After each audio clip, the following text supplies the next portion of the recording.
we present about electricity using Starbucks as our selected business. Electricity refers to how consumers and producers respond to change in price, income, and related product in a market. In this presentation, we explain 4 types of electricity, which is price electricity on demand, income electricity on demand, cross electricity on demand, and price electricity on supply. We will also relate this concept to Starbucks' real business practices such as pricing strategies, promotion, and supply decision. Today, I am ARYANA. I will explain about the price elasticity of demand or PED for business in Starbucks. Price elasticity of demand measures how responsive customers are when the price changes. In simple words, it shows whether customer will continue buying or reduce their purchase when price increase. This is the formula for PED. If demand changes greatly after a price increase, the product is considered elastic. However, if demand changes slightly, it is considered inelastic. Now, let's see how PED applies to Starbucks. Starbucks sells premium coffee products, which means their drinks are usually more expensive compared to regular coffee shops. Because of this, customers may react when price increase. Many customers compare Starbucks price with cheaper alternatives before making a purchase. There are also many substitute products available, such as McCafe, Local Cafe, and homemade coffee. Since customers have many choices, they can easily switch brands if Starbucks becomes too expensive. For example, imagine Starbucks increased the price of a latte from Rm15 to X18. Some customers may still buy it, but others may decide to switch to cheaper alternatives. Students especially may choose McCafe because it is cheaper. Elastic or inelastic. In this case, Starbucks demand is more elastic. According to the graph, when the price of Starbucks coffees increase, the quantity demanded decrease a lot because customers can buy substitutes like McCafe. This is why Starbucks demand is considered elastic. First, there are many substitute coffee brands available in the market. Customers can easily choose other coffee shops that sell similar drinks at lower price. Second is coffee is not considered a necessity. Customers can live without Starbucks coffee, so they may reduce spending when price rise. Third, many customers are price sensitive, especially students and young customers. Small price increase may affect their purchasing decision, so it is easy for customers to choose other brands because there are many cafes and beverage options nearby. So, to manage elastic demand, Starbucks uses several pricing strategies. First strategy is seasonal promotion. Starbucks introduces special drinks during holidays or festive seasons to attract customers and increase sales. Another strategy is the Starbucks Rewards membership program. Customers collect points and receive rewards, which encourage repeat purchase and customer loyalty. Starbucks also offers discount and bundle promotions to make products seem more affordable to customers. In addition, limited edition drinks create excitement and encourage customers to buy before the product disappears from the menu. So, the purpose of this strategy is to maintain customer demand, increase customer loyalty, and reduce the negative effect of price increase. In conclusion, Starbucks understands that customers are sensitive to price change.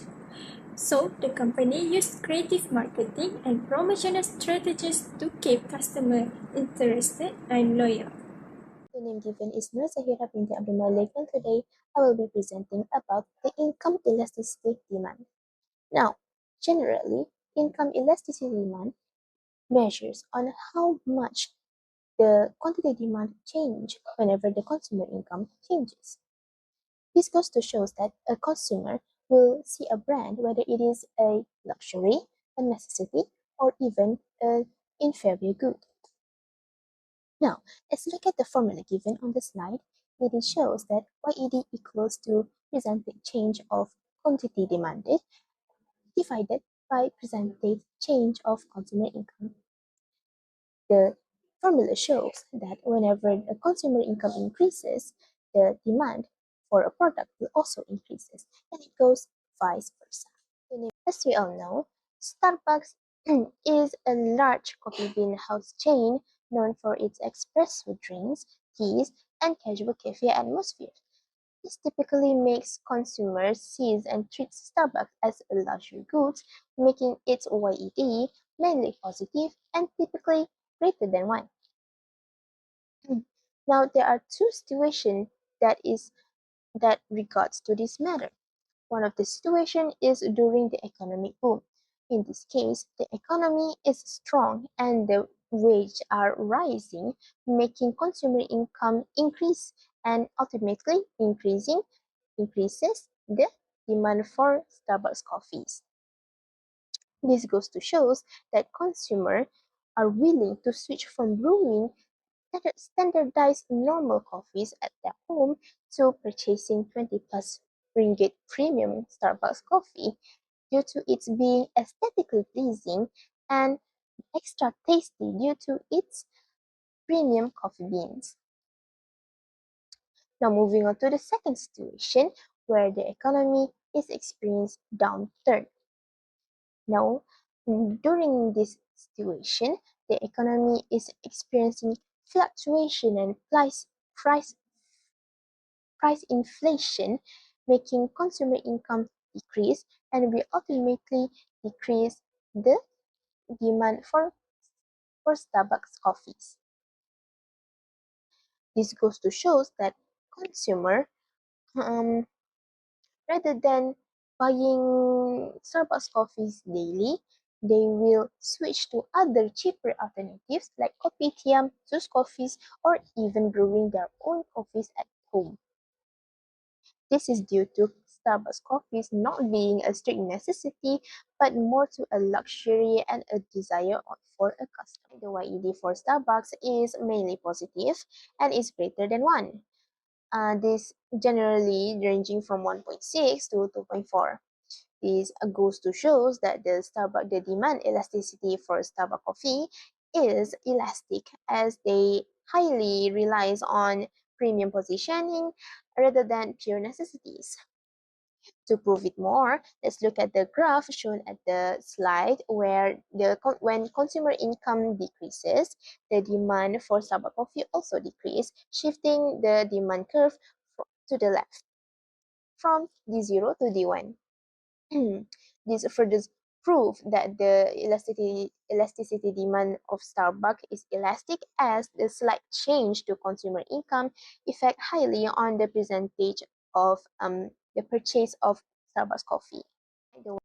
As Starbucks demand elasticity is elastic, they initiate a few business practices to maximize profitability and manages elasticity. One of the business practices that they initiate is driving loyalty to their firm. This includes the star-based system that my friend Yana mentioned in her part. However, I will explain about the other system that they add in their app, which is they uses the predictive analytics to monitor trends. And with that system, they could provide suggestions for their customers' favorite customization as soon as they open the app. This could further convert elastic demand into inelastic demand um, as they could create more loyal customers through their high-level services. Moreover, Starbucks also initiates a product variations and price skimming. This includes the um, cup size tier, which varies in tall, grande, venti, and clienta. In this case, Starbucks raises the price of the tall cup slightly higher to nudge their cost-sensitive customers into buying the grande cup. Due to that, it could result in a higher margin for the company and could further taming the elasticity. Lastly, Starbucks also initiates the affordability affordable luxury positioning, where they become the third place between home and work. As I mentioned, Starbucks is known for their casual cafe atmosphere, providing that cozy environment, uh, welcoming music, and also reliable Wi-Fi that customers could linger. With that, Starbucks could provide that relaxation to their customers, especially to working adults that is on their way back from a hard-working work. So today I would like to talk about the cross price elasticity of demands. So what's that? That is the measure of the responsiveness of the demand for one good to change in the another price of other goods. Okay, so we have the formula, right? Okay, the formula to find the SED is the percentage change in the quantity demand for the good A per with the percentage change in the price of the good B. And how to calculate the percentage change? Okay, as you guys can see, the percentage of the how to calculate the percentage change is the new value minus with the initial value and with the initial value and we times 100. And so if the graph will be, if the price of the brands S goes up, if the price goes up, the quantity demand for the goods Y is also go up because the consumer will buy the more of the good Y. Okay, that's all. Okay, so the second one is the application of SED on Starbucks. As you guys can see, I have put the graph right. Okay, so you guys can see the graph. Okay, the graph is for the first one, the certificate goods I put is about when the price go up, the quantity demand of the goods whites also go up because the people buy more of the good white. Okay, so basically is Starbucks has, so basically in this slide I have put the Starbucks has many competitors in the beverage market. This was the first. The second one is if the competitors increase their price, the consumer will choose the Starbucks. They can help the Starbucks quality demand. And the third one is the Starbucks competes using cheaper price and new flavor. The demand for Starbucks is considered elastic under cross elasticity of demand (SED). This is because they have many substitute products. Customers have many alternatives choice such as the coffee bean and tea leaf, Dunkin' Donuts, local cafes and bubble tea stores. Because there are many substitutes, consumers can easily switch brand when price change. Second point is consumers are price sensitive. Some customers compare price before purchasing coffee. If Starbucks become too expensive, they may choose cheaper cafe instead. For example, if coffee bean increase price, some customers may switch to Starbucks. Likewise, if Starbucks raise price too much, customers may move to competitors. This shows that demand responds significantly to price change, making it elastic. Coffee from Starbucks is considered more of a luxury or lifestyle product rather than a basic necessity. Therefore, consumers can reduce purchases or change brands easily when price increase. Point for the relation to real business practices. Number one is pricing strategies. Starbucks carefully set price based on competitors' pricing. For example, Starbucks may introduce combo sets, student promotion or limited time discount when competitors lower their price. This helps Starbucks maintain customer demand and stay competitive. For the second real business practices is supply decisions. When demand increase, Starbucks adjusts its supply decision by ordering more coffee beans and ingredients, increasing product inventory, adding more workers during peak seasons. For example, during festive seasons or promotional campaigns, Starbucks prepare more stock to avoid shortage and satisfy customer demand. This helps the company maximize sales and customer satisfaction. Hi, my name is SYASSABILA and I will talk about price elasticity supply. In PES is how we measure how responsive the quantity supply of a good changes to its price. We also dictate how quickly and easily the producer can adjust their output when the market price fluctuates. How we calculate PES?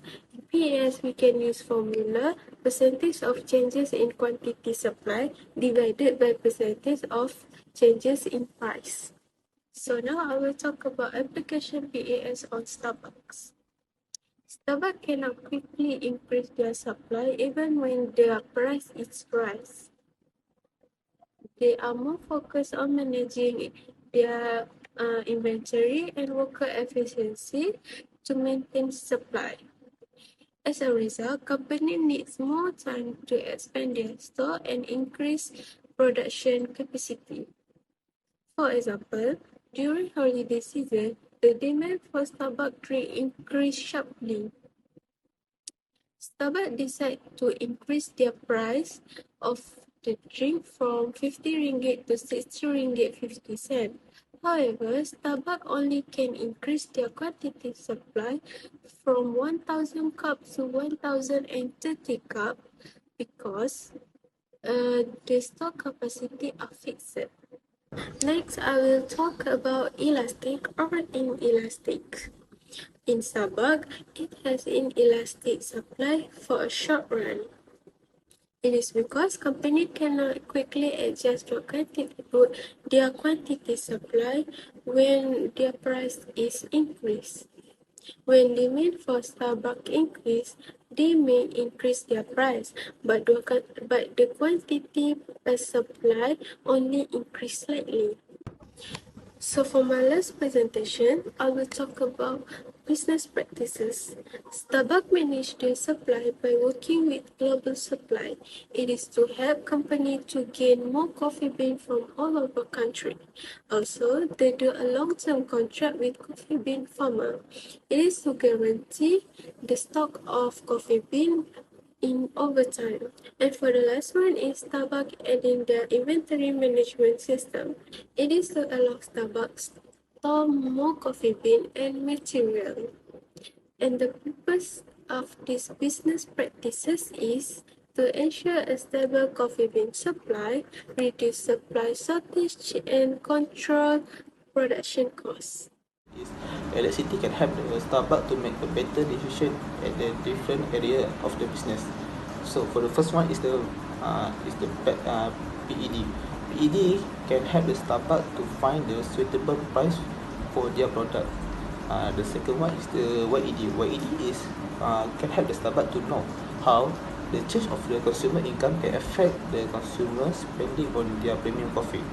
And the third one is the SED. SED is Starbucks must be understanding the competition from the substitute products such as the McCafe and the local cafe. And the third one is the PES.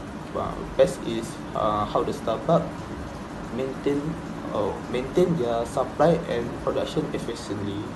So the overall is how can I tell you guys is about the this all can improve the Starbucks pricing strategy, maintain their customer loyalty, and also what we call them, and can increase their profits. And what Starbucks basically achieve a better overall business performance in the competitive coffee industry. That's all from me.